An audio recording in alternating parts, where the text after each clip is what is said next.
le rapport des services de renseignement norvégiens sur le nucléaire russe. Attention, ça se passe chez nous. Voilà ce que disent les Norvégiens. Attention, les manœuvres russes prennent de l'ampleur sur le sujet, les sous-marins, les bateaux. Or, le nucléaire a pris une importance vitale pour la Russie à mesure que son armée conventionnelle rencontrait des difficultés. Voilà ce que dit ce rapport. On va en voir l'essentiel. Voici les indispensables avec Fanny Veil. Bonsoir Fanny. Bonsoir David, bonsoir à tous. Alors, que dit précisément ce rapport des services de renseignement norvégiens ? Eh bien, premier point, David, il y a cette analyse. Les renseignements norvégiens commencent par expliquer qu'avec une capacité conventionnelle affaiblie, l'importance des armes nucléaires pour la Russie a considérablement augmenté. En clair, Moscou est de plus en plus dépendante de ces armes pour intimider l'Occident. Deuxième élément, et c'est ce point qui retient évidemment l'attention, la Russie met l'accent sur sa menace nucléaire, en particulier, vous l'avez dit, via sa flotte du Nord, la plus puissante des flottes de la marine russe. Et ils écrivent plus précisément, ces renseignements norvégiens, une partie clé des capacités nucléaires est située sur les sous-marins et les navires de surface de la flotte du Nord. Ces armes nucléaires constituent une menace particulièrement sérieuse. Les yeux et les oreilles des renseignements norvégiens se concentrent sur cette péninsule Kola.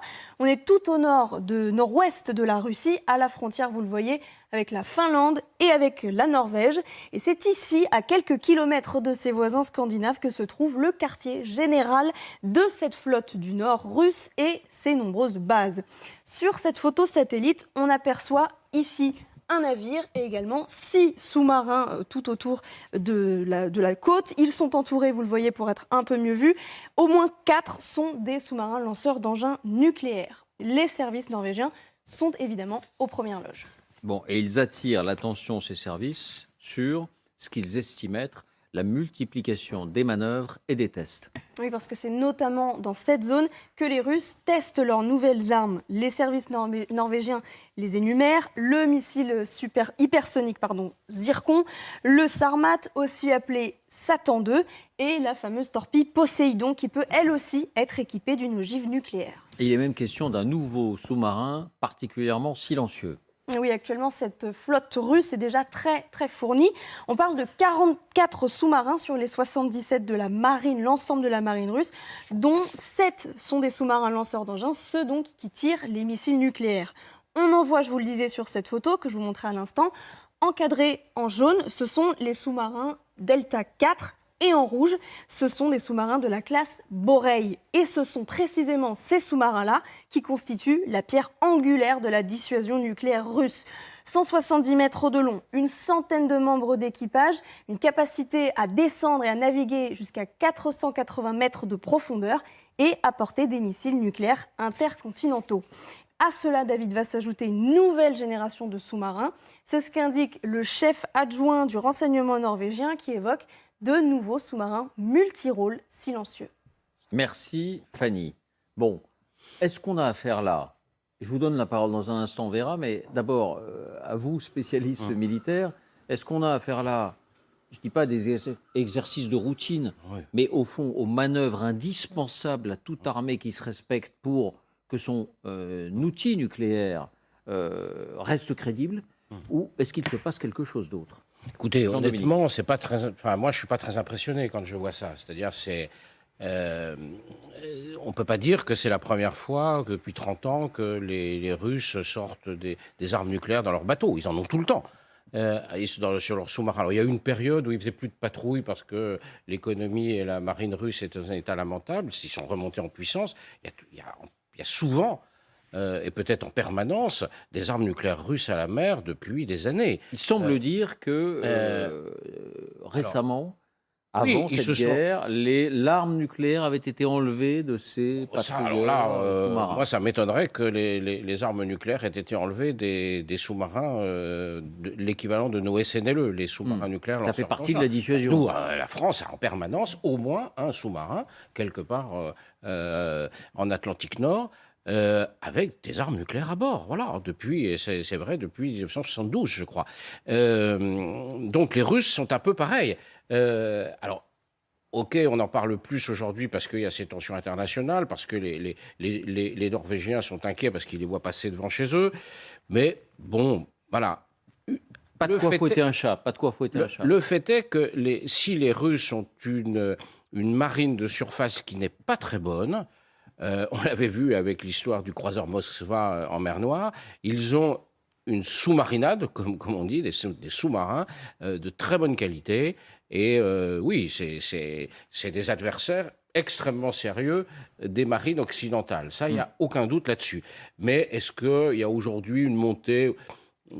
Non, franchement, moi, je ne suis pas, peut-être que je me trompe, hein, mais je ne suis pas très impressionné par ce que j'entends de ce rapport des services de renseignement norvégiens qui veulent sans doute aussi avoir des moyens supplémentaires pour leur marine, quelques avions de patrouille maritime en plus, quelques frégates anti-sous-marines et quelques sous-marins d'attaque pour contrôler tout ça. Donc, bon, voilà. Vera, on se rappelle que vous aviez dit sur ce plateau, attention, on a toujours tendance à sous-estimer en Occident la capacité de Vladimir Poutine à nous surprendre, et à nous surprendre souvent en pire, y compris sur des sujets où on estime que la rationalité devrait l'emporter. Oui, exactement. Et à mon avis, c'est une des preuves aussi que le sujet du nucléaire reste à l'agenda du Kremlin. Il est là depuis le début de la guerre. On se souvient, juste, à mon avis, 4 jours après, même 3 jours après le début de la guerre, Poutine a commencé à menacer avec l'arme nucléaire. C'est effectivement une des options, à mon avis, qui est, malheureusement, elle peut utiliser. On ne peut pas exclure ce risque. On peut parler de la irrationalité, du fait que ça peut lui apporter plus de problèmes, mais on ne peut pas exclure complètement. Ici, bien sûr, on rentre un peu dans la psychologie de Poutine, parce qu'on étudie un peu sa personnalité, parce que le régime en Russie est effectivement très personnifié. Et c'est normal qu'on se tourne vers la personnalité de Poutine. Et ici, pour être, à mon avis, plus basé sur les faits, moi, par exemple, je lis un livre qui est, je trouve, le meilleur livre sur Poutine, qui a été fait par une spécialiste de Stanford. Elle s'appelait Fiona Hill.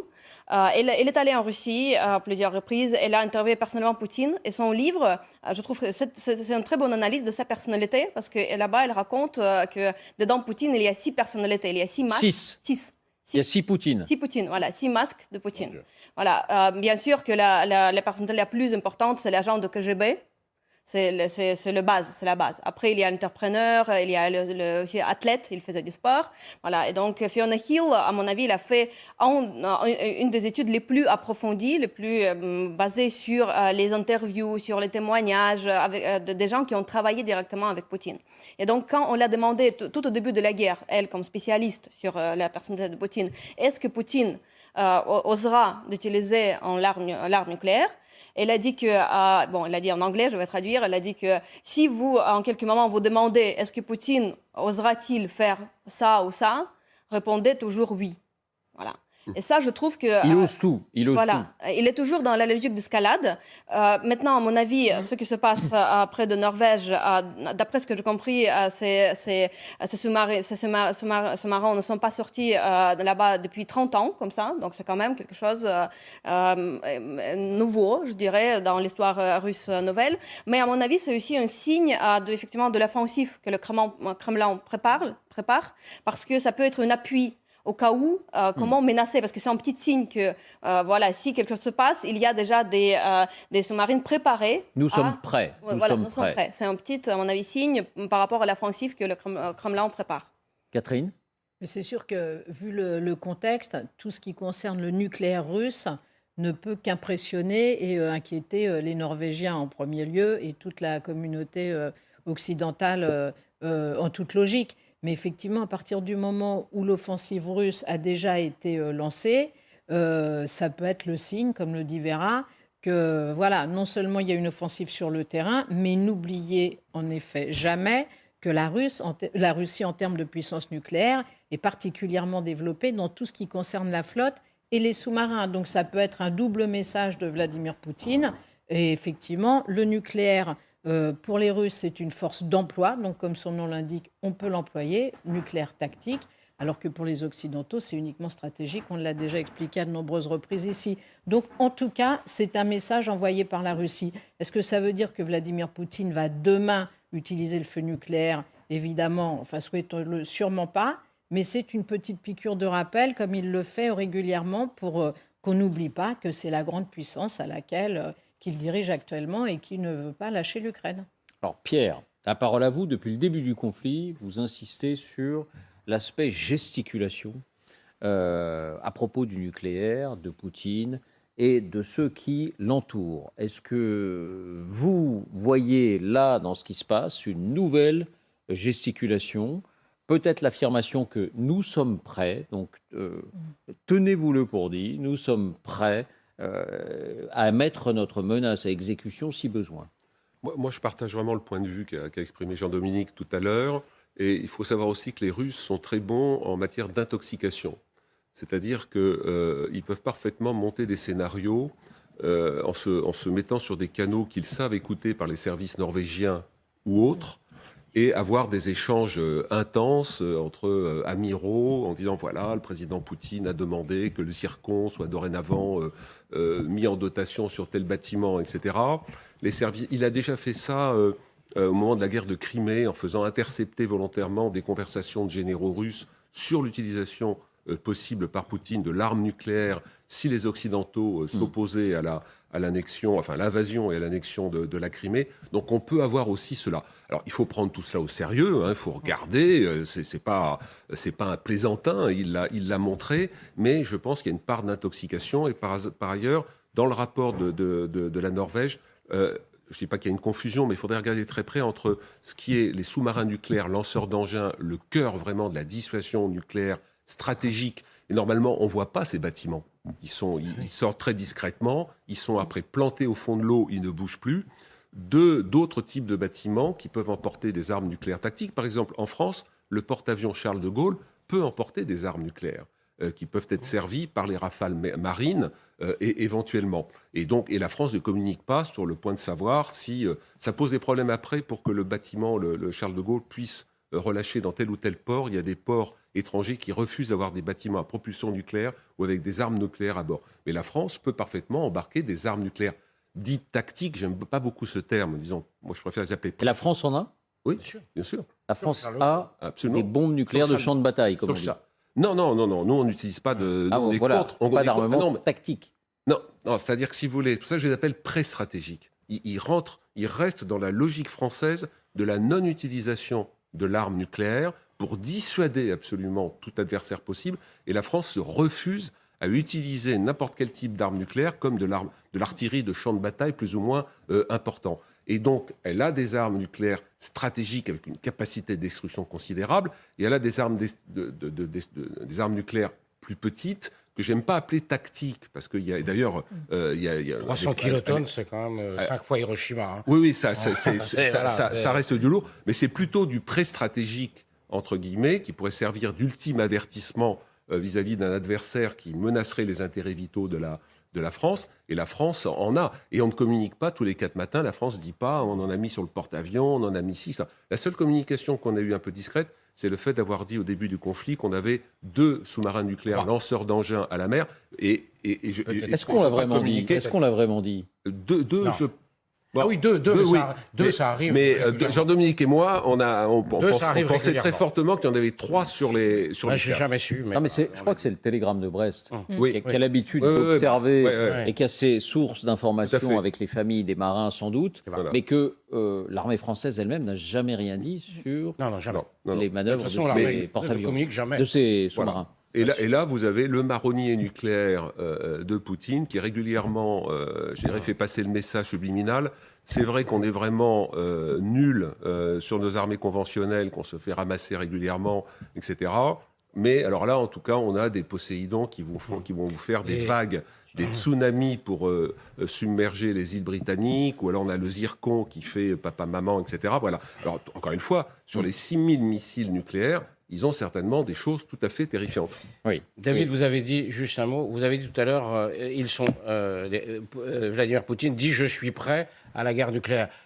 Oui, nous aussi. Nous aussi. Tout le monde, par définition. On se retrouve dans une logique de dissuasion qu'on connaît depuis avant quasiment notre naissance. Donc, c'est pas... Merci la 4e République qui a initié le programme nucléaire, et merci Charles de Gaulle. Bon, cela dit, Vera disait quand même tout à l'heure qu'elle se reconnaissait dans le récit de cet Américain qui disait il y a 6 Vladimir Poutine, dont un qui ose tout, qui ose, et qui nous surprend toujours en osant. Mais là, on ne va pas s'aventurer sur les considérations psychologiques. Merci beaucoup Pierre, Merci, David. c'était un plaisir